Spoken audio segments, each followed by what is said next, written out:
Welcome to Let's Get Into It. I am your host, Sherelle Higgins. Let's Get Into It is a safe space to have real conversations that are meant to uplift, encourage, and let you know you are not the only one dealing with life.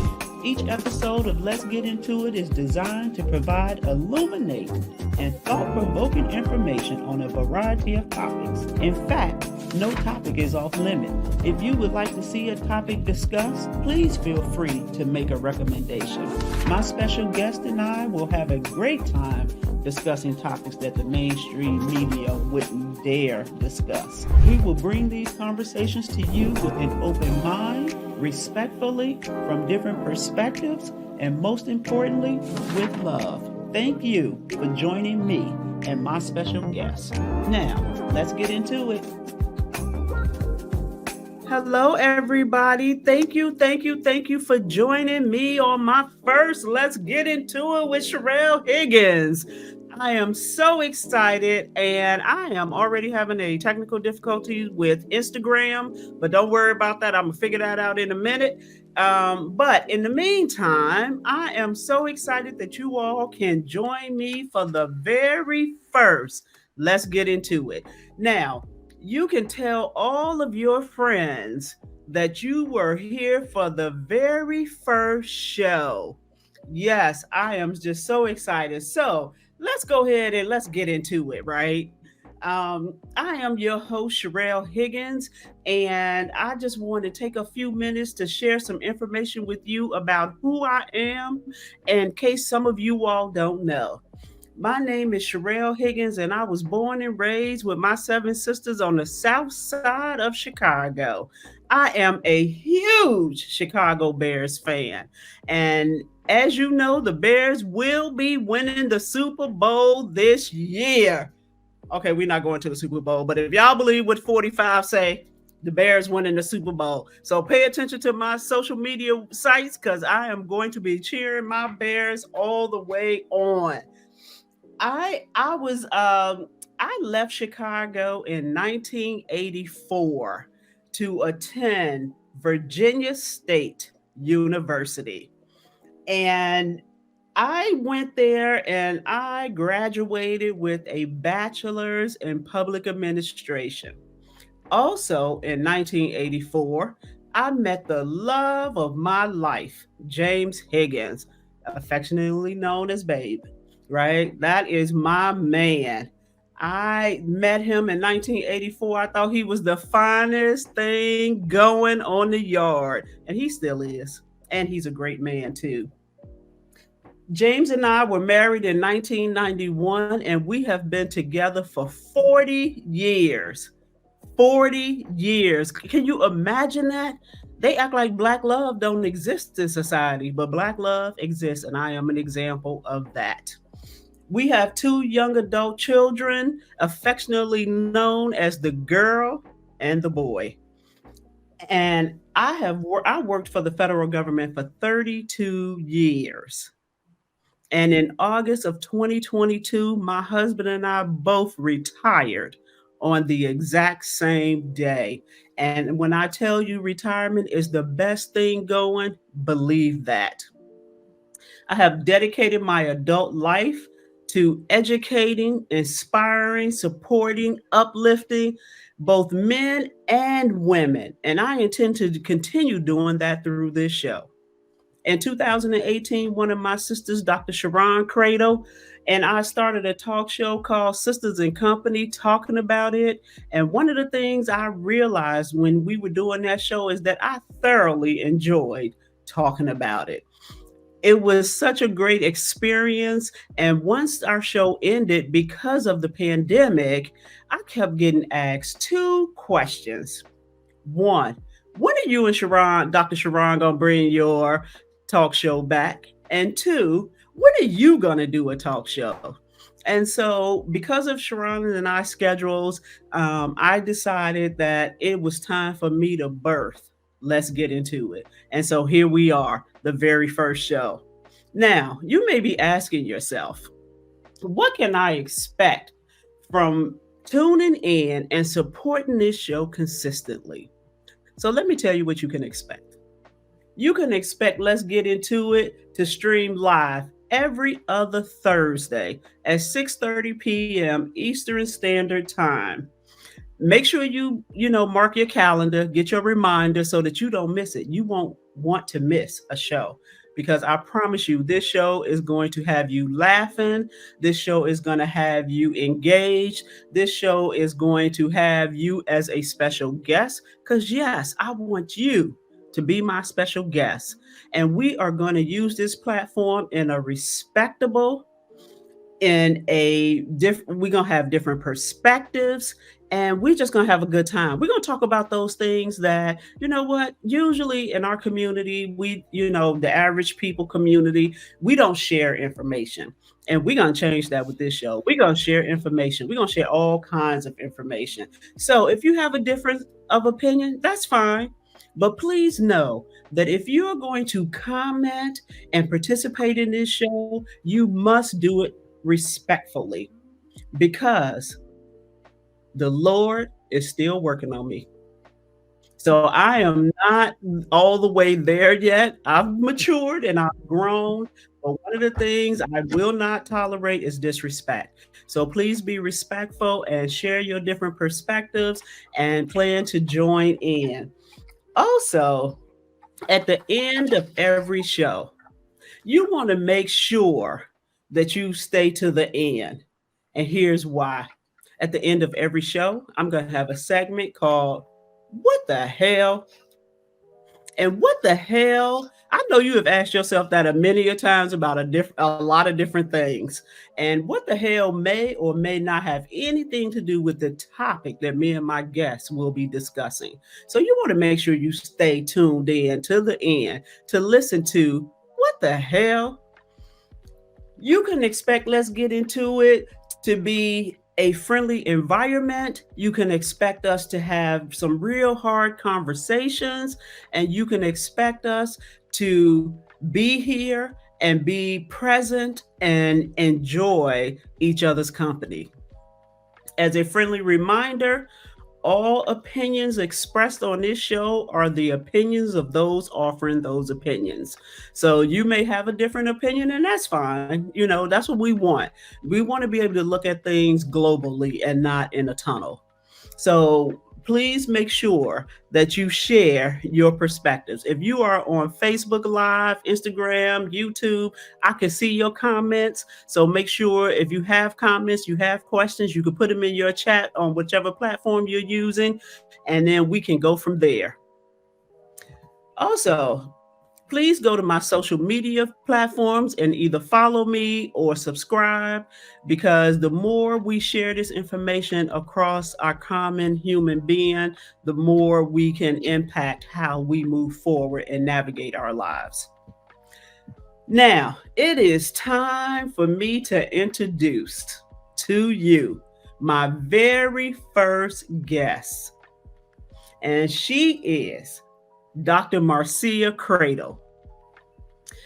Dr. Marcia Credle is an educator, a speaker, a mentor, an author, and a life coach. She is a recognized figure on topics of communications, vision board development and implementation, and women's empowerment. Speaking from a platform of her own experiences, she has made it her mission to inspire people to be the best version of themselves possible by sharing her story of triumph through perseverance and resilience, because you got to be resilient. She is a voice for the voiceless. Dr. Marcia consistently navigates the sensibilities and effects of the lack of authentic support with people who may need assistance in navigating this thing called life. She is a firm believer that to whom much is given, much is required. She stresses the importance of education and does everything she can to encourage people to pursue academic endeavors. She employs her skill set to effectively coach and mentor men and women. Her seminal message, Moving from Your comfort zone to your discovery zone is a message that she lives by. Just imagine moving from where you are comfortable and complacent to moving to your discovery zone. What does that mean? That means we can envision all sorts of things, right? And we can live in that space as well. We don't have to stay stagnant. And so Dr. Marcia, she lives by that message to further solidify her commitment to empowering, encouraging, and inspiring men and women. You can look for her books on her website: 60 Days of Inspiration, Encouragement, and Empowerment. I am my sister's keeper. She also has a book, The Battle Is Not Yours, It's Ours, and Grateful for the Journey. Dr. Cradle's most recent book, Relationship Matters, was released in April of 2023. So today's episode is about what's going on with these kids in the school system. And so let's go ahead and get into it with Dr. Marcia Cradle. Oh, there we go. There Hey, I Dr. am. Marcia. Thank you Hi. so much for agreeing to be my very first guest. Over the past few months, years, there has been something going on in our school system with our kids. I remember when I was growing up, any adult could say something to the Mm, kids and mhm, correct them if they were mhm, wrong. And I noticed that now a lot of the kids are not raised that way. And so, one of the questions I want to ask you, Dr. Marcia, is do you think, and before I ask this question, let me just say this. I have seen on many of social media posts parents talking about their kids are their best friends. So let's start with this. Do you think the kids have enough friends and not enough parents? Amen. Hello, everybody, and amen, Sherelle. That's a big part of the problem that parents, and I'm not saying all parents, and this is a Right. Marciaism. As Okay. Sherelle said earlier, these opinions are strictly from the person who's saying them. A lot of times, parents don't want to do the hard work that it takes to parent. It's easier to just be a friend. And so when they're friends, nobody can say, because you know how we are with our friends. Don't be talking to my friend like that. I don't know who she thinks she's. So that is a problem. Yes, there's not enough parenting going on. And so, Dr. Marcia, one of the things that I've seen a lot of lately, which is Hmm. very concerning, is the kids physically attacking teachers. What is that Hmm. about? Let me adjust. Well, no, I'm gonna take my glasses off because I'm just gonna tell your list again. This is a Marciaism. If a kid attacks me, I'm going to black out and I'm going to attack them back. Okay, like Whitney Houston says in her song, it ain't right, but it's okay. Because I'm not going to stand there and allow a student to physically attack me. It's bad enough with the verbal abuse that goes on, but the physical, no. And again, it's because a lot of students do not know how to express themselves. They don't know how to have conversations, and so they go straight to physical. They think that's how I can get it all out rather than having a conversation, with I'm concerned about this. I don't like it, but because they don't know how to voice their opinions and how to have appropriate conversations, they go into the physical thing. But like I said, I'm not that one. No, I'm not the one. I'll So, black out. I promise. one of the things I realize, we have to all like really be authentic with who we are and know Hmm. what our limitations are. And I know that my limitation is not working with kids, period. I don't care what age they are. Because I already know if somebody attacked me, a matter of fact, if these kids even say something smart to me, I'm gonna give it back to them, right?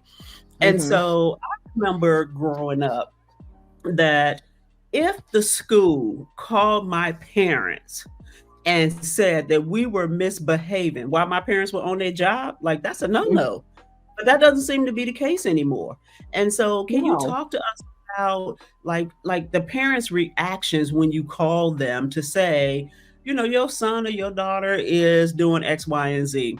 Mm. What's the typical response from parents? First of all, they'll say, well, that's not what my son or daughter said. They said that whatever, whatever. So often they don't believe the teachers because, and that goes back to that friendship thing that we talked about. Because before Mhm. the teacher can get to a phone to call mom or dad, they have already sent a text or snuck to the bathroom and called mom or dad and given them their version of the story. And so the Mm. parents often come in attack mode because, listen, our kids know what triggers us. Mhm. They've been with us, for a few years, and they know what triggers us. So the student will call and say something that will trigger their parent, and then the parent just automatically believes what the child says without having listened to or talked to the teacher. And so that all goes back to something that I've been preaching for a long time, and that's communicating with your child's teacher from the beginning. They shouldn't just be meeting you in, where are we, February. School started here in August. This shouldn't be the first time that your child's teacher meets you. I Okay. agree. So one of the You have things, to have that conversation going on all along so that you can start to build a rapport. And you don't even have to be friends with your child's teacher. That's not the point of it. The right. point of it is communicating openly about things that are going on, what your expectations are, all of that. If you have those conversations early, then I believe it positively impacts your student.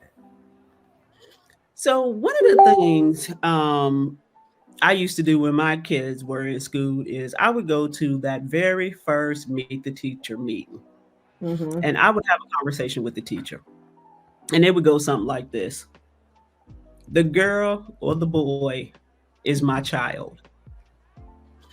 If you have any concerns, please let me know immediately.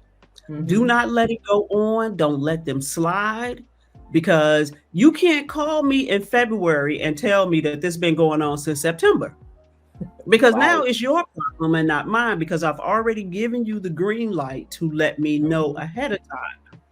And so I know that with the boy, he is my child and has my personality.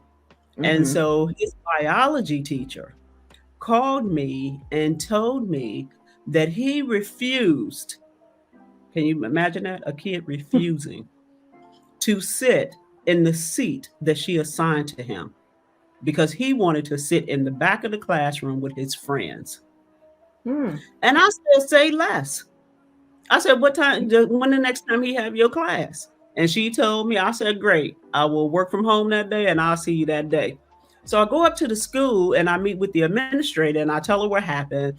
And luckily the administrator was cool. She was like, all right. She was like, and I was like, she said, but I got to walk you to the class. I said, I don't have no problems with that. I said, but as we were walking to the class, I told her, I said, well, now when we get up to this class, this is what we're going to do. I need you to call him out into the hallway. I'm going to stand around the corner by the locker where he can't see me. So when you call him out in the hallway and he hit that corner, I'm gonna be standing there. But then I'm gonna need you to turn your back because I don't need you to witness anything that's about to go down. Ah. And so when he came around that corner, I grabbed him and slammed him up against that locker. I said, you got two choices. You can go in there and sit where she told you to sit, or I can come in there and embarrass you. Which one is gonna be? He said, I'm gonna go in there and sit where I was supposed to be sitting. And that was the end of it. Like, stop playing. But now when we Yeah. laugh about it, his whole position was, but I had an A in that class. What does that have to do with it? And so I know that, from an educator's perspective, that not all Mm-hmm. parents are participants. in the process. Right. And, Correct. a lot of times the parents will, like you said, will take the side of the child as opposed to listening to the adult. And Mm-hmm. so, I just had a couple rules. Don't have nobody calling me on my job. Don't fall off the monkey bars. Don't scrape your knee. Don't do nothing when you go up to that school. Get this education and can bring it on home, right? Right. And so, Right. one of the things that's happened recently, and I'd like to get your Mm-hmm. opinion on this, is Okay. that, we have a lot of mass shootings in this country, and particularly at the Unfortunately. schools, Mm-hmm. unfortunately. And so recently, the mass shooter at Oxford mother was found guilty of involuntary manslaughter. Slaughter. And so they Mm-hmm. are holding her accountable for what her child did. What do you think about that? Do you think that's going to move the needle in terms of making parents be more involved, or do you think like that's not really going to matter? Well, I think there's a couple of things going on. This C word keeps coming up, and it's communication. We have to talk to our kids and get where, what are you thinking about? What do you want to do? And so I think when parents have more communication as an adult with their child, that we can, it makes a difference. It really does. And I don't know about holding her, finding her guilty in court, because that's Mm, a tough one, because we don't know. I mean, for all we know, she was afraid of him too. But if that becomes the case, then we have to seek help. But see, a lot of people don't want to seek help because they don't want anybody to know that they don't know. But how are you mm-hmm. going to know if you don't ask? Right. So I just wish that people would work together with the school, let them know, hey, he's exhibiting some behaviors that we don't think are appropriate. How can we work together to ensure that he gets what he needs? But see, we Mm-hmm. also, Sherelle, we grew up in a time when your parents said, don't you tell nobody what's going on in this house. That part. Don't you get out there. And so, it becomes a catch 22.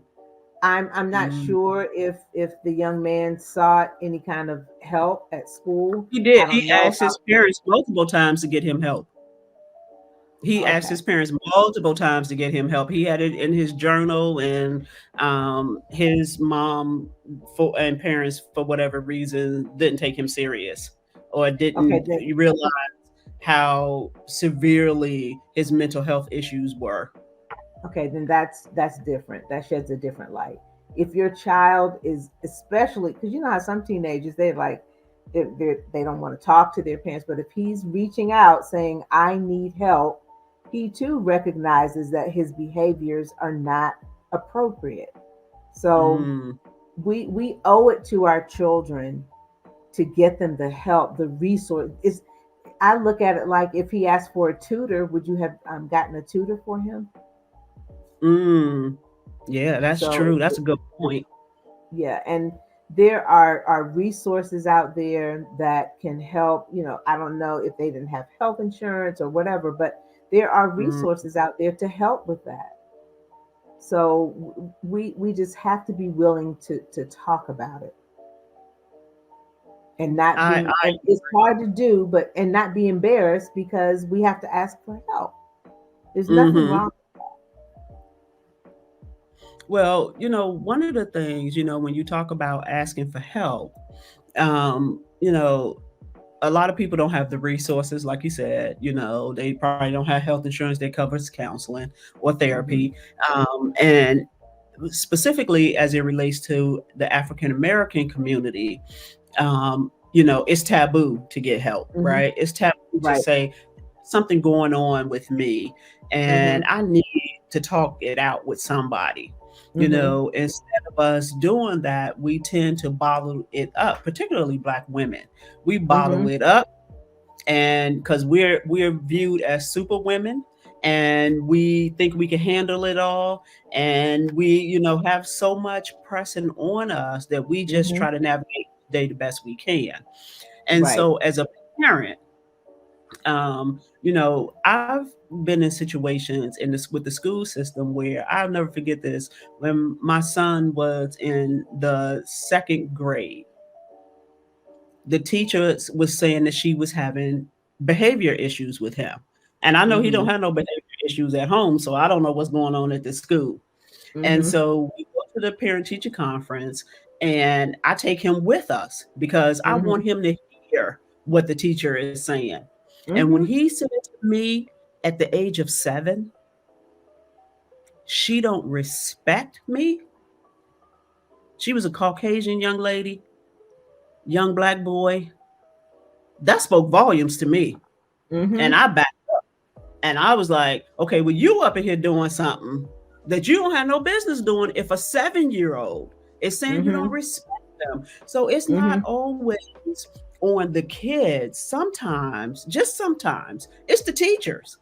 And so, And one, that's important, Sherelle. That's important. If like you said, if he's able to verbalize at 7 that the teacher does, and listen, it's okay. Sometimes it's just not a good fit. mm-hmm, So, the same thing happened with our daughter. The school she went to for first and second grade was not a good fit for her.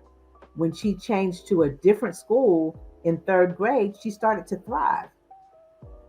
And mm-hmm. so we again, we have to listen, and sometimes what they're saying, they're not actually speaking. It comes out in behaviors. We Mm-hmm. have to listen to our children, and if it's not a good fit, that's okay. No harm, no foul. We're gonna move to a different class. So one of the things too, Marcia, is with the teachers. A lot of the teachers try to be these kids' friends, right? And so it to me that's just not a good look, right? Right. And so I remember when my daughter was in high school, it's probably her freshman sophomore year. She had a Mm-hmm. teacher, and the teacher contacted me and said that she was being she I don't remember, it was a Spanish teacher or something. She had done something or another. And so I said to the teacher, okay, cool. Don't worry about it. I'll take care of it. So I told Mm-hmm. my daughter, I said, this is what I need you to do. Tomorrow, you're going to go up to that school. You're going to act like you got some sense. And you're going to apologize to the teacher, Mm-hmm. right? I told the teacher, this is what I'm going to have her do. And if she Mm-hmm. don't do it, you need to let me know. Correct. So my daughter, the girl, decided she was going to go up to the school and she was going to apologize to the teacher, but she was going to do it in a note. And so the note said, the next time you have a problem with me, you don't need to call my parents. You need to talk to me about it. Ah, oh my. So the Oh teacher my. called me, and she thought that was cute. Mm-mm.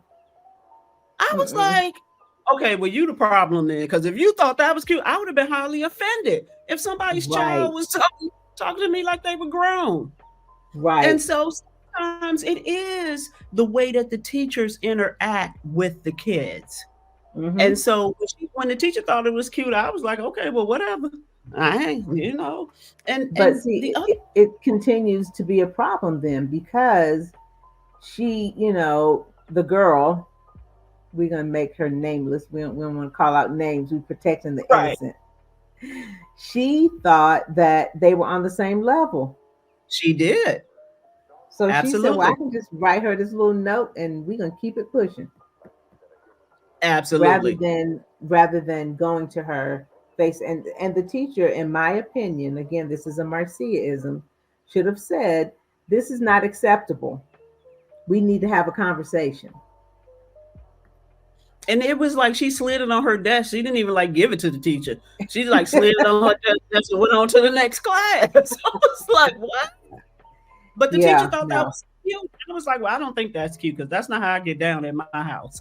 Mm-hmm. I did mention in the intro that I'm from the south side of Chicago. And so some of that comes out at times, right? And so one of the things I found very interesting I think a lot of what's not happening at the house spills over into what is happening at the schools. Mhm. And Mhm. so recently there was a lot of talk about parents shouldn't yell at their kids. And so I just had a range of emotions around that. One emotion was you can't beat the kids no more. You Mhm. can't yell at them either. Like, how do you get Mhm. there? Some kids, like I'm not advocating child abuse whatsoever. Like there to Right. me, there's a distinct difference between discipline and child abuse. Period. Mhm. And so if you can't discipline your kids, you can't yell at them, you can't discipline them. Like you can't even punish kids. And I've heard people say that, if I take my kid's phone, they just have these meltdowns and they can't function. I'm like, what? All right then. Okay. I'm like, Listen, and see again that, and people could not believe this, but you can ask. I'll call my daughter the young lady. When y'all see her, okay, ask her. Ask the young lady when she got a television in her room. right, I'll tell you. When she went to college, right. she did not have a television in her room because we felt like, oh, you want to watch something? Come out here, let's see what you're watching. I Mm-hmm. like the Sweet Life of Zach and Cody. That's what we used to watch. Okay, we can watch that together. But and like you said, other parents would tell me how their children would stay up until 2 and 3 o'clock in the morning watching television, playing games on their phone. No, because I turned the internet off on your phone at 9 o'clock. But parents are afraid or acting as if, the actions of the child when you do those type of things is more Hmm. severe to the child than not. And I'm like, I don't necessarily agree with that. Um, yeah, when my kids were younger, I'd go on there. I'm like, oh, you know what? I'm gonna set your phone so you can only talk to me, your daddy, and your auntie. Them the only three people you need to talk to. So if you don't know how to act, I'm gonna let you keep your phone. You ain't gonna have no internet access. But the only thing you're gonna be Right. able to do is call your mama, your daddy, and your auntie. And Hmm. those are the three people who gonna come and rescue you from whatever situation you might be in. And Correct. so, but now they're saying don't even yell at the kids. And so somebody put in the comments, it's called gentle parenting, and It doesn't I'm work so for everybody. it It doesn't. doesn't. It It just doesn't. doesn't. And when you go out into the real world, nobody's going to be babying you up. It's not going to be no gentle parenting. When you run, a lot of times you run across the police, they're not going to be gentle with you. And There's no so gentle policing. there's no gentle policing. And Mm-mm. so the Antoinette says the parents have to engage if they want to take away these devices, and that is so true, right? And as parents, we have to put our devices down so that Right. we can be present for our kids. I will Mm-hmm. tell you that when my kids were growing up, they were athletes, Mm-hmm. and it would be very few parents in the stands supporting their kids. And so it always made me wonder, like, how the kids receive that whose parents did not come and support them. Mm-hmm. And so they then take that energy, they bottle it up and act as if it doesn't bother them. And then they go Right. into the school system, and then they're giving the teachers a fit and not Fit. doing what they're supposed to do. Right. And And so, so then the problem, so when we don't address it when it's happening outside of school, and then they go to school and behave like that, then your kid gets labeled. mm, And then you have a whole different set of issues because one of the labels that they love to give to little boys who look like the boy is EBD, emotional behavioral disturbed or mm, disorder. And so when the child is EBD, Well, that's how he's gonna act. We can't expect any more from what? No. Start to give him the tools to deal with how he's feeling, those things that are bottled up, those things that are making him feel like he's just upset. Give them some tools to deal with that, because Mm-hmm. we don't want them going out into the real world thinking that everyone is just going to say, oh, it's just no. We want to equip them with that. And somebody in the chat was saying, what about some of these resources? And there's a couple of, and I think I can put it in the chat. There's a couple of websites that I'll put there that the audience can go to and try to find some help. And I'll also research some more and give them to you, Sherelle, so that you can share them. Okay. But we, like I said, the communication piece is imperative. It's imperative Mm-hmm. because if we're not talking, if we're not getting into it, let's get into it. If we're Let's get not into getting it. into it, yes, if we're not getting into it, it's just going to sit there and fester until it Mm-hmm. becomes smelly and nasty. And so Mm-hmm. we have to address it and stop letting the stigma of getting help. Okay, so you had to ask for help. Okay, I think that's a brave thing to do when you're asking Absolutely. for help. I think it's brave to say to someone, listen, I tell people all the time, kids don't come with a manual. Right. They don't. I mean, Right. I remember when Imani was born, I went and got that book, What to Expect the First Year. Girl, I'm still looking for the page that I'm like, what? No, she's not doing. What do I do now? And so they even the books do not apply to every child. That's You right. have to get to know your child and talk to them and learn what makes them tick. So, and then another thing, someone said, who can determine that a Mm-hmm. child is CBD, the school or a doctor? It's done together. The Mm-hmm. school will do some tests, the doctor will do some tests, and then that's when a child would be recommended. If they think that that's what's going on, they would be recommended for an IEP, an individualized education plan, which is another thing that gets a bad rep. So if the child is found eligible for that, then they get a whole nother level of support in school that the school system is going to pay for. Mm-hmm.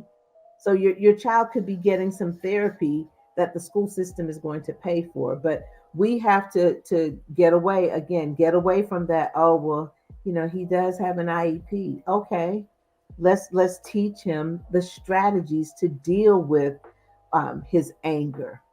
Let's teach him the strategies to deal with learning differently. And that's really all an IEP is saying, is that the child is learning differently or deals with emotions differently.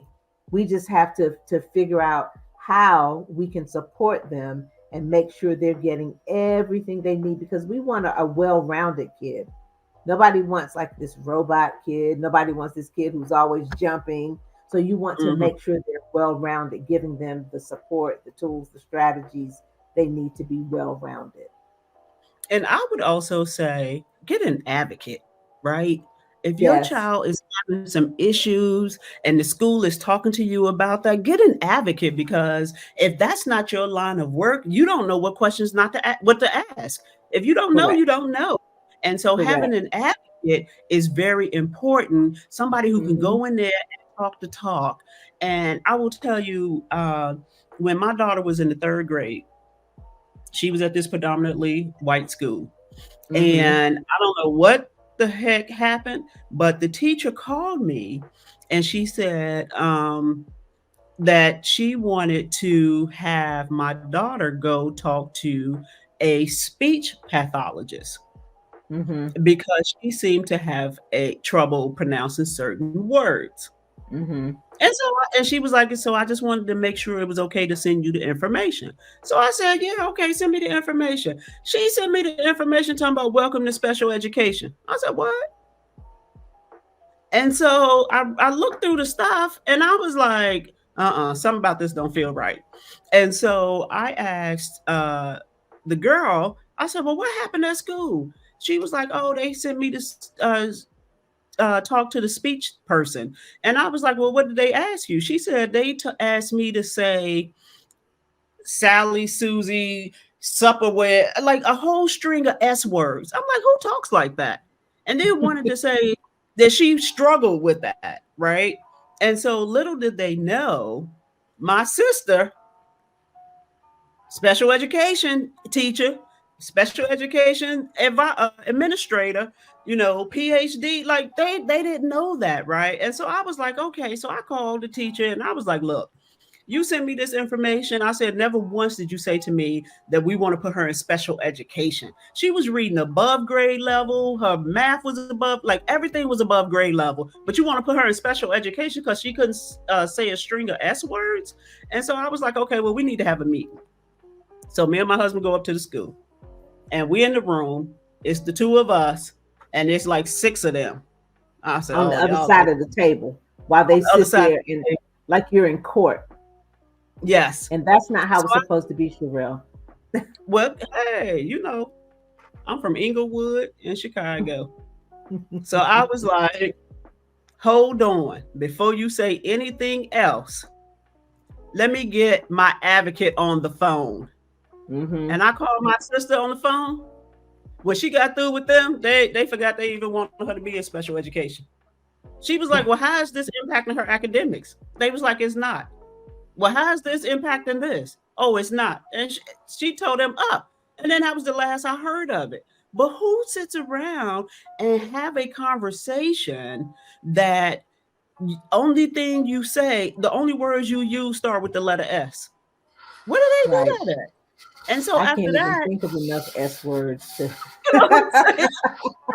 So after that, they lost all credibility with me, right? Mm-hmm. Because now Mm-hmm. like, I gotta watch y'all because I can't trust that y'all have her best interests at heart. Mm-hmm. And so then I guess they just had to pull the trick out on somebody else who didn't have an advocate. So I will say, and when like I distinctly remember part of the questions that my sister was asking was according to the law, right? They weren't Mm-hmm. ready for that. And so, Right. as parents, we may not necessarily know what the law is. And so, we have Mm-hmm. to make sure that we have somebody in our corner who's going to advocate for us and our child. So, don't be afraid to get you an advocate. And anything worth having is worth paying for. Mm. Let me say that again. Say that Anything again for the people in the back. is worth paying for. You cannot Mm-hmm. expect somebody to be your child's advocate for free, right? Because the point of it all is to help the child.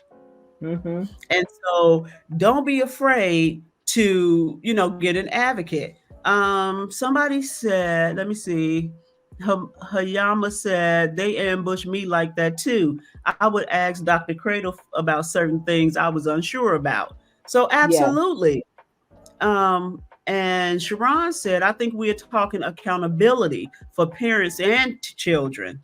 That is why, although I understand the law, DC just passed about locking 12, 13, and 14 years up, year olds up for long periods of time without a rehabilitation plan for the child and wraparound services for the parent because when the child is released and there is no plan in place, therefore the child goes back and do what they know and feel comfortable doing. And And then so, also, let me just say too what Kimball said. He said in the 70s, white teachers used the referral process of sending black kids to special education as a remedy to rid them of the challenge of teaching kids who didn't look like them. yes, absolutely. Absolutely. And so we just have to be present as parents and we have to be tuned in and we have to have those conversations with our kids. Hmm. Everything starts at home. Everything. I saw Yeah.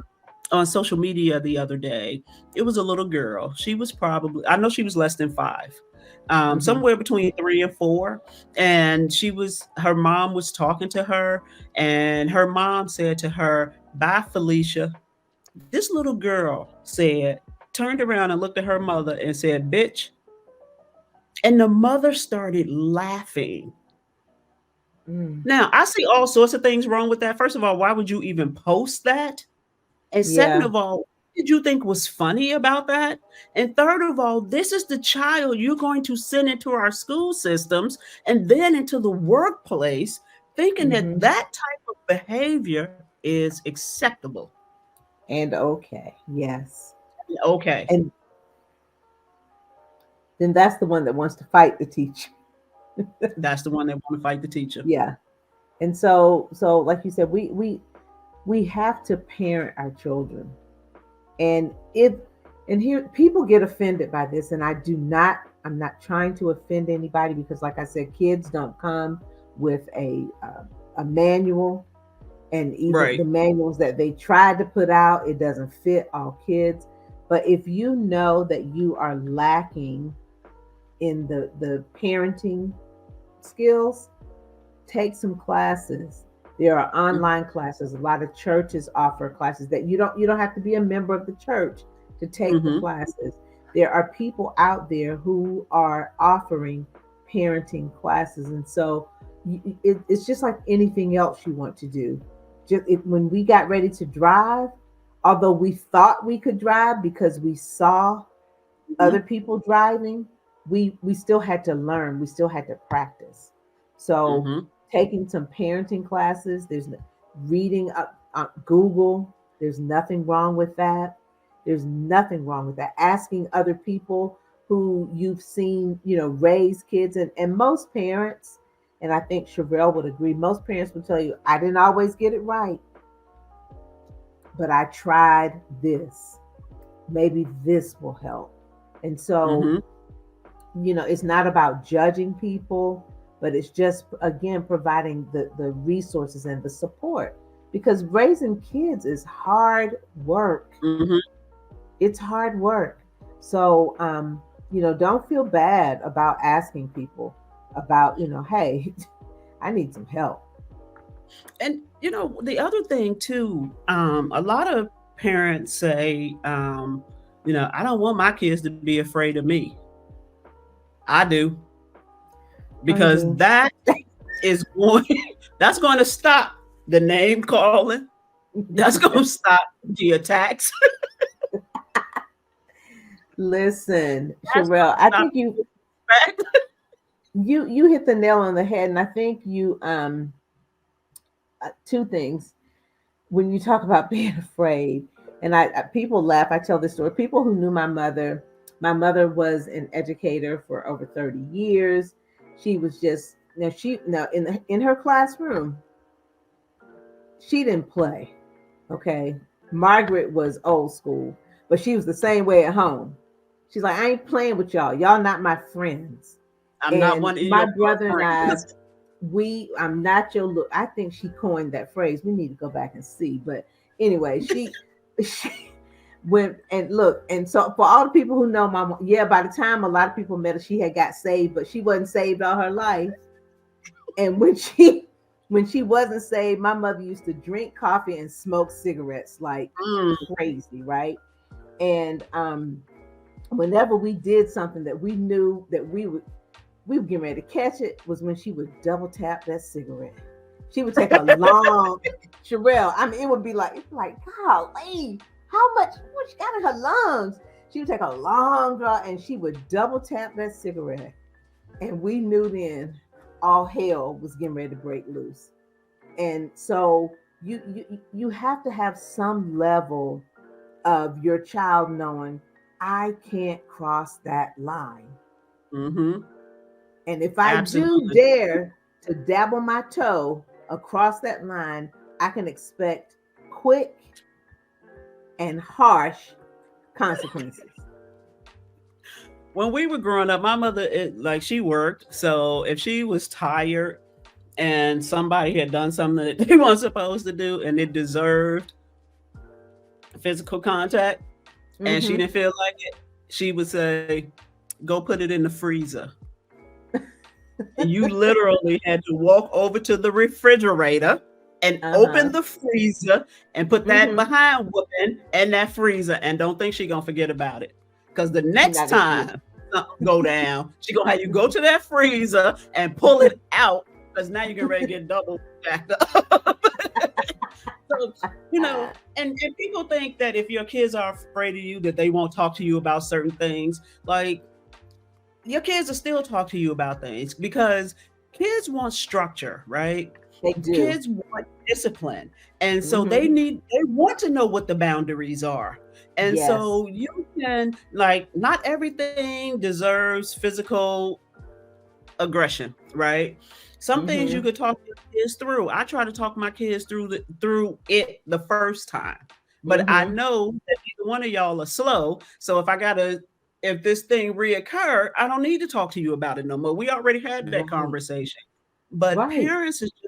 are just not present. And now we're seeing it manifesting in these mob robberies at these in the inner cities, at these high-end stores.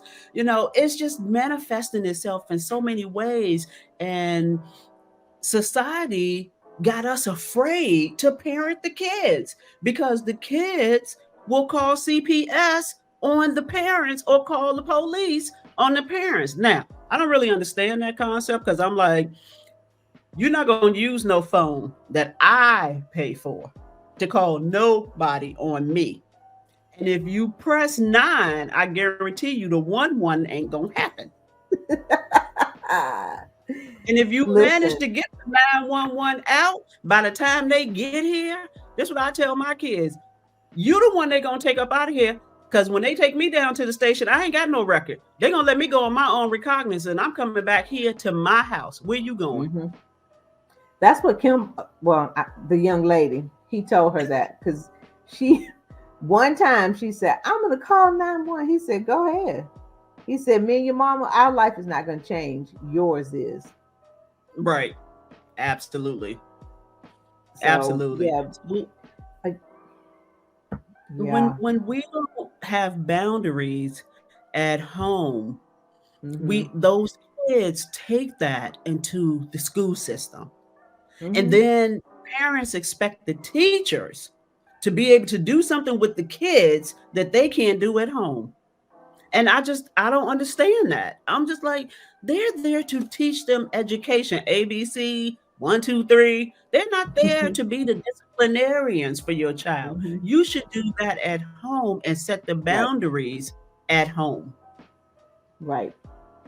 Well, I So, sent you a post earlier this week where a woman said, it was about a parent saying the school called me and said they can't do something or another. And I told them, well, I can't do it at home either. That's why I sent it to you. No, that's somebody not how said they that drove works. their kids to the popo. I love Ah, it. Good for you. yes.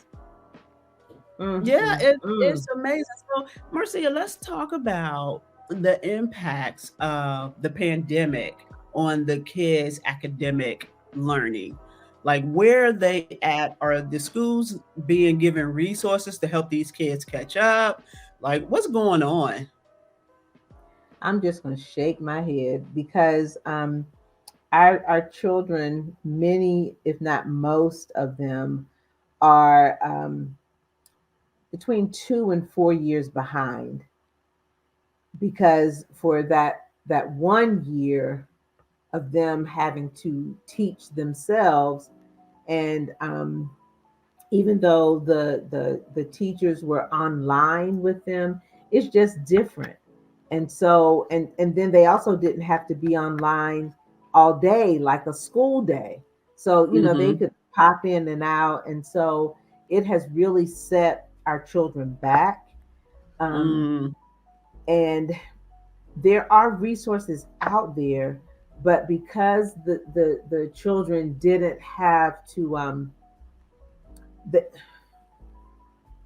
okay, this is again a Marcia-ism. She didn't say this. It didn't come from nobody's school system. This is just a Marciaism, okay? Let's just get that straight. They expect it to be given. Okay, you sat in this class, so you pass. You sat, Mm, not necessarily that they mastered the skill, but because they were there, that mm-hmm. because the pandemic was hard, it was awful, but again it set our children back because they didn't have that level of accountability that they had when they're in the school. And now it's problematic because they're in the school expecting that same type of treatment. Mm-hmm. And it just, and it's going to take a lot. um, Parents, of course, are at wits end often because they were not all, but most of them were not trained to be teachers, so they couldn't teach their child. When my Mm-hmm. daughter was doing some pre-calcs, I was like, girl, I don't know. I don't know. Math is not my. I was like, what Google say?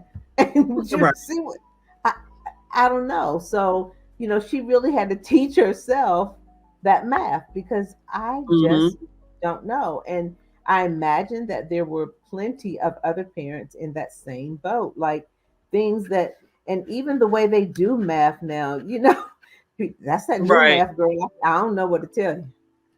This is the way we used to do it, but they don't do it like that anymore. So I think that we have to work to ensure that our children are, like you said, you got to pay sometimes. So sometimes you might Mm-hmm. have to send them to a tutor. Yeah, that's what Jennifer said. She was a firsthand witness that they set the kids back. I even had a tutor come into my home to help, but even that wasn't enough. And so Mm-hmm. again, you gotta, as a parent, you gotta take responsibility and do what you gotta do. I know when my kids would come home with some homework asking me how to do it, I'm like, I wasn't there. I was at work. What did the teacher tell you? Because all I'm gonna do is tell you to carry the one, and I know they don't want you carrying the one no more. They want you to draw Right. some They don't. boxes. They don't. I don't know what them Mm-mm. boxes are about. And so I know I'm Yeah. not getting ready to learn that.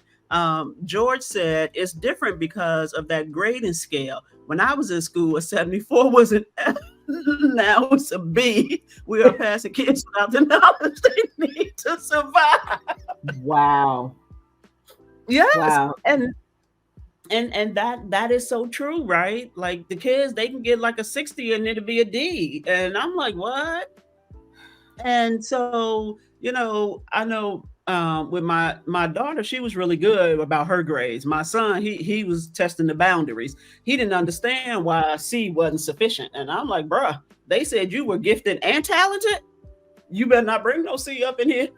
They didn't just say you were gifted. They didn't just say you was talented. They said you were gifted and talented. You better Mm-hmm. not bring no Mm-hmm. C up in here. But a C was easy That's for him to because get. you set the expectation was there that you would not get a C. And for some parents, because they themselves struggled in Mm, school, they mhm, don't know how to give the support that their child might need. mhm. And again, it's not anybody's fault, but Right.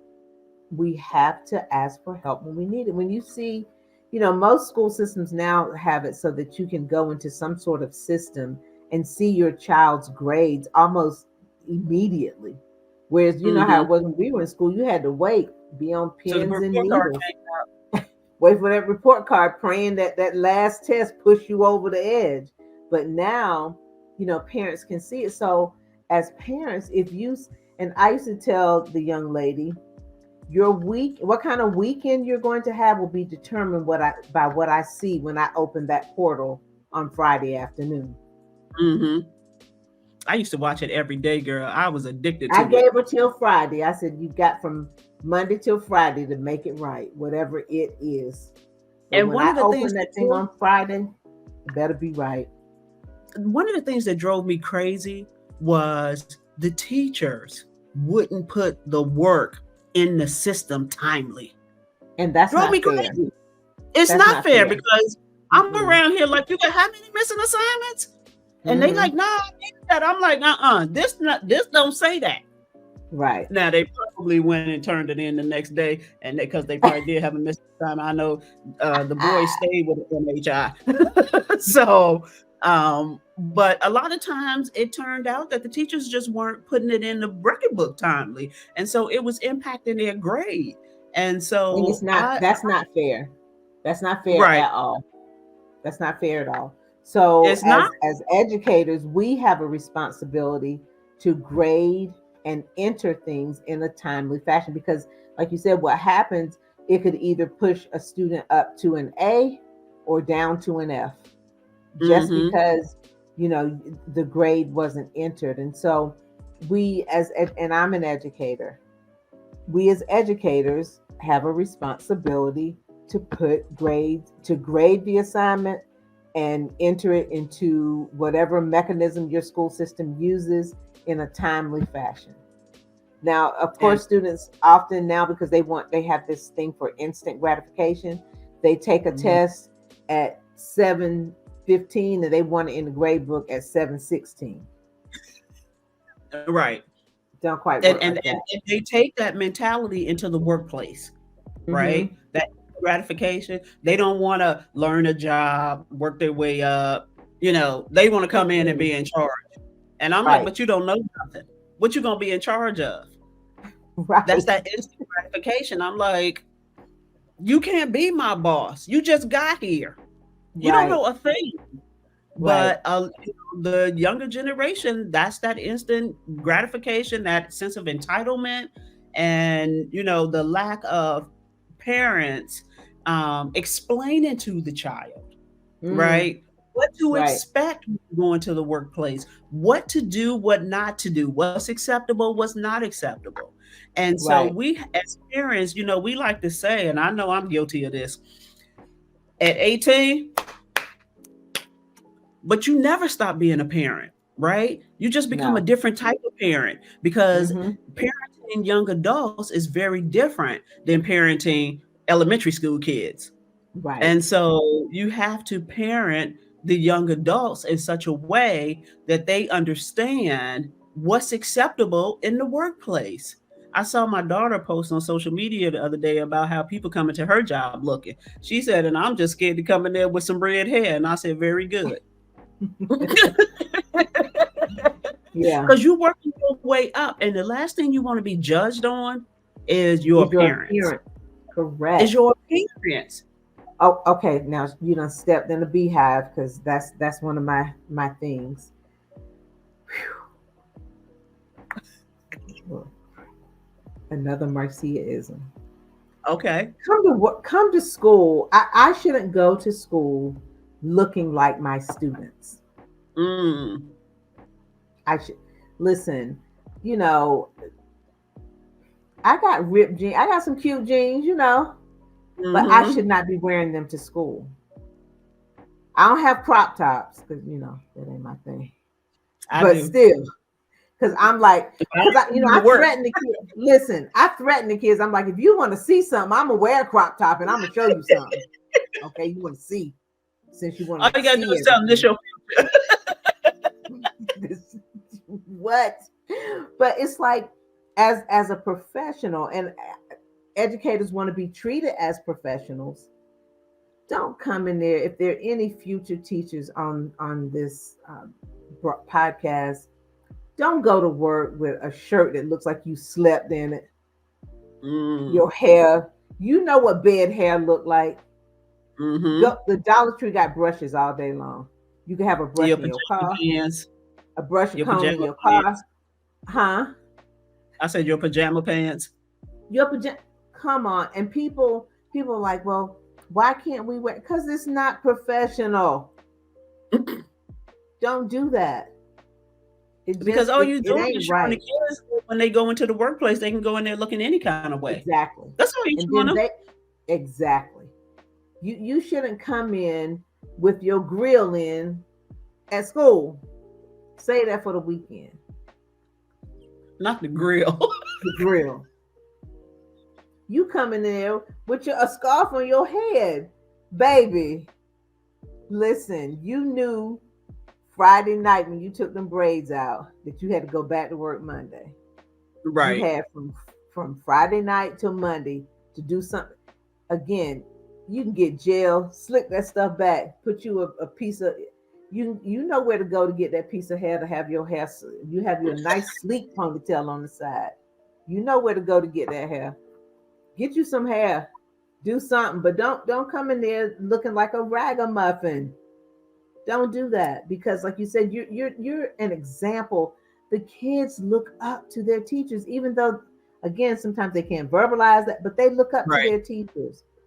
I had a Right. student one time tell me because I usually wear a jacket to work, but they don't know it's because it's got pockets and I can keep all my stuff in the pockets. But I one day didn't wear a jacket, and my student said, "Well, where's your jacket?" So Mm, you don't think they're paying attention, but they are, and right. we owe it to them to give the best version of us Mm-hmm. that we can. Don't Mm-hmm. go in there looking any kind of way.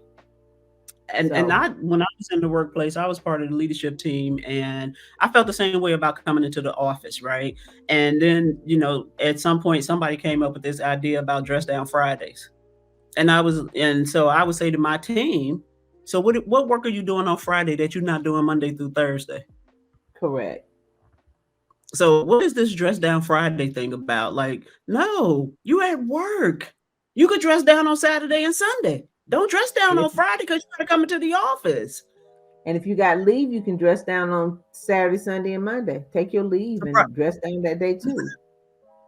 I'm like, don't come in here looking like you going to the picnic. That part. So, Monty said the pandemic really hurt Black and Brown kids in underserved communities. There were kids who didn't have access to a computer or internet service, which is true. Also, some kids were home unsupervised because their parents still had to work outside the home during the pandemic. Well, that's all true, Monty. And I will tell you that I was just so thankful that my youngest child was a senior in high school when the pandemic hit, and so he just happened to finish his senior year early because it was in the early stages of the pandemic, and they were talking Mhm. about, they was just trying to figure out, you like, how does this work, right? And so they was like, well, let's get the kids to continue to do the work so that they don't fall behind, but we're not going to grade the work. So Mm. presented that to the boy. I'm like, you gonna do this work? He's like, they not gonna grade it. I was like, no. He was like, no. Yeah. And that I was cool mean, because he was gifted and talented, and so his grades were right, and so he was, a senior. So it is what it was. But had he been, a second grader, he would have been up here doing that work. hmm and So our district fortunately gave every student, and even now they still have a Chromebook. And during the pandemic, they gave them hotspots. mm-hmm. So that was, fortunate. Somebody said, "What about wearing bonnets at the airport, bus stop, on the way to anywhere?" Yeah, No, no, don't even wear a bonnet. Just don't even buy them no more. yeah, Period. Just don't yeah, even buy them. Because yeah, clearly we we have not figured out the appropriate places to wear bonnets, which is only in your house if you don't live with right. my husband. Um, yeah, Yeah, yeah, no. So Marcia, thank you so very much. I you enjoyed are this welcome. conversation, Me too. Me and too. this was great. So, but before I let you go, Marcia, please Mm-hmm. let our audience know about your conference that you Oh, have coming up, sure, sure. how they can And get I mean, tickets. it's coming up really quickly. Today's the 8th. So I am the host of the 6th annual Sister Circle Summit. Our theme this year is unstoppable, and ladies, you are unstoppable. We have a powerhouse lineup of speakers who will be pouring into you, and it's held here in Metro Atlanta at the Embassy Suites 2029. Embassy Suites need to start paying me for this advertisement. Doggone it. 2029 Satellite Boulevard in Duluth. and you can get tickets. I'll put the my website in the chat as well. You can go to www.cradleconsulting.com and get your tickets. It's going to be amazing. We Sherelle was a speaker last year, and she tore the house down, and we have that same type speaker again this year. We have a red carpet gala, and baby, Sherelle, did I tell you I had ordered my dress? I think the Tuesday after the conference last year. So I've been waiting all year to wear this dress. so so go ahead and find you a dress. Bring out your significant other. You can walk the red carpet. It's simply amazing. And so I want each and every woman out there to experience this. It's just something to behold. So make sure you come. All right, thank you for that. And thank you, Marcia. And if everybody could hold on the line, I do not want you to miss the what the hell I want to hear segment. about what the hell. What we got? Okay. All right, here we go. So let's see. What the hell? What the hell is going on in this country? We have a rapist liable for $88.3 million, been impeached twice, currently has 91 indictments in 4 different jurisdictions, as a leading candidate of a major political party who claims that these indictments are for us. And he wants to be the only person above the law. We have Chinese hackers attacking our water supply and economic security, but let's not focus on that. Our elected officials in Congress are spending more time talking about Hunter Biden, who is not an elected official, than they are working on passing laws that's going to help us. There are dangerous laws being passed that robs women of their reproductive freedom. And doctors, medical professionals are afraid to do their jobs because they don't want to be criminally charged for helping a woman with her reproductive freedoms. We have kids who are being stripped access to food in some of these states. But don't worry, they are pro-life. That's until you are born. Then it's their not my problem. We have 2 old white men running for the presidency of these United States of America. But we're responsible for voting, and we have to vote for one of them. If one wins, democracy, women, the LGBTQ community, and all minorities will suffer greatly. If the other one wins, those same group of people, they will just suffer. They have no interest in what we as American citizens need in this country. We have billions of dollars being given to foreign countries, but yet we don't have any money to help the American citizens. I remember when we had a female nominee for one of the major political parties, and all I heard was, I'm going to vote for the lesser of the 2 evils. And number 45 got in office. Now that we have 2 old white men running for office, I have yet to hear anybody say, I'm going to vote for the lesser of the 2 evils. That tells me that this country got a long way to go. This country still don't believe that a woman could be the president of the United States. We have to understand that white men have been running this country since the beginning of time. And yet, none of them want to take responsibility for the condition that this country is in. But what they will say is all of the problems started and were not resolved when we had a black man as the president for 8 years.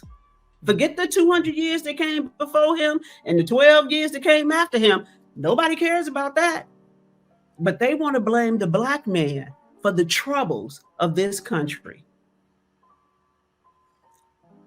I heard Nikki Haley say that America is not a racist country, even though she said she had been discriminated against, even though she said her parents were discriminated against. But this is not a racist country. All I know is this: our minority communities are suffering greatly at the hands of police brutality, homelessness, poverty, and a lack of access to resources. And so it is up to us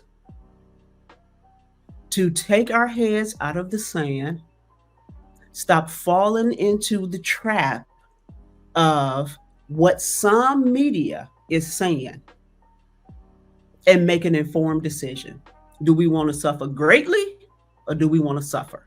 Because the truth of the matter is, we're going to suffer. And until we, as a community, I'm not just talking about black people, until we as a community come together and say enough is enough, we're going to get what we get. We have poverty, book banning, places without clean drinking water, homelessness, drug and alcohol addictions, guns in the wrong hands of those citizens who should not have them. Citizens with serious mental health challenges with no long term resources or solutions. Oh, don't let me forget, we got corruption, we got greed at the top, we have poor public education, millions of people with huge amounts of student loan debt, wages that don't keep up with inflation. We have senior citizens struggling to meet their basic needs because they have paid into a system called Social Security that does not give them enough money each month to not only pay for their basic needs, but to pay for all of these medications that the doctors are prescribing to them. Mm. And I don't know if you have elderly parents or not, but I do. And when I tell you the number of prescriptions that one of my parents have, there's no way they can keep up with taking these medications on time, not taking more than they should. It's so many. And yet our politicians are sitting on Capitol Hill, wealthy, power hungry, and falling in line to somebody who's not even an elected official and doing the dirty work for this person. We have families in this country who don't have health insurance. We have families in this country who don't have life insurance, but they got the latest swag on. They got them Jordans. And that's because we're not educated about the importance of having life insurance. And if we are educated about it, we choose not to do it. And then when we pass away or one of our loved ones pass away, we got to do a GoFundMe. So yes, I'm going to have somebody on this show to talk about the importance of life insurance. You know that your child can pass away at any given moment in this country. It used to be old people were the ones who died. Now anybody can get it. You can go to the grocery store and get it. You can go to church and get it. You can go anywhere and get it. And so to have a young, healthy child in this country without life insurance is ridiculous, because that life insurance could only probably cost you $20 a month. And we can say we can't afford that, but if you got on a pair of Jordans, if your child got a PS5 and they playing these video games, you can afford it. We have good leadership in the workplace and valuing employees in the workplace. Those are things of the past. It's not about what you can do for them. I mean, it's not about what they can do for you. It's about what you can do for them. And that's all they care about.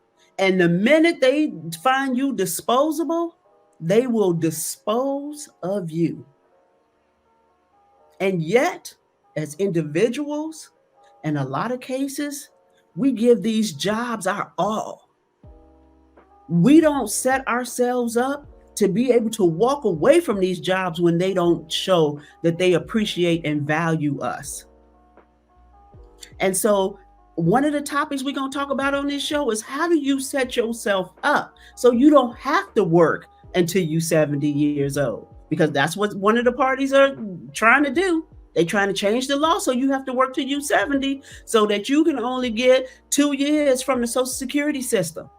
But yet you have paid 50 years into a system that you might not even live to benefit from.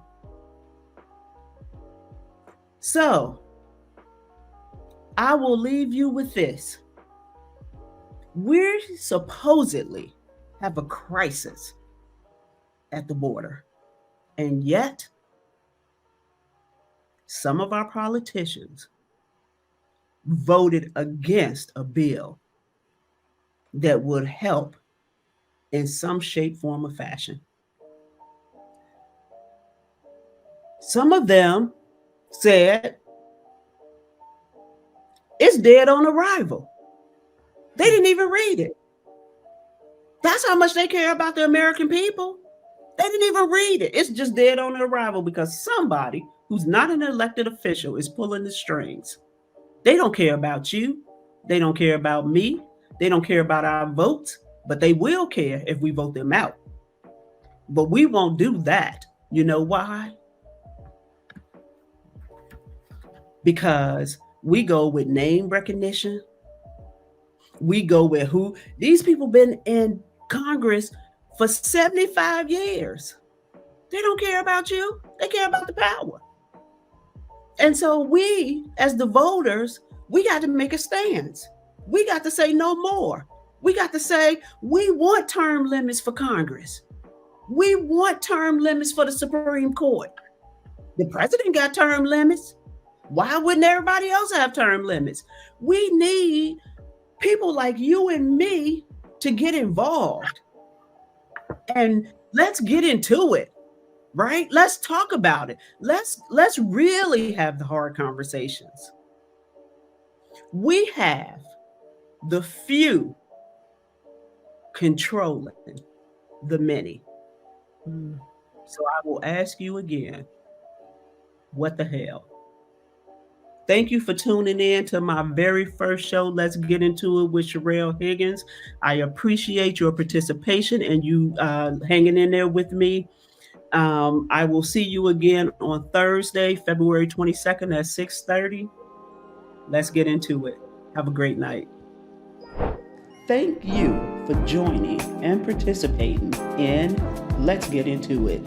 I want to thank my special guest for being brave enough to get into it. Without you, these conversations cannot happen. Remember, different viewpoints, respect, and love are the foundations of Let's Get Into It. If there's a topic you think I should discuss, drop me a recommendation. If you're interested in being my special guest, let me know, because we can and will get into it. Have a great day on purpose, and I look forward to your continued engagement and support as we get into it.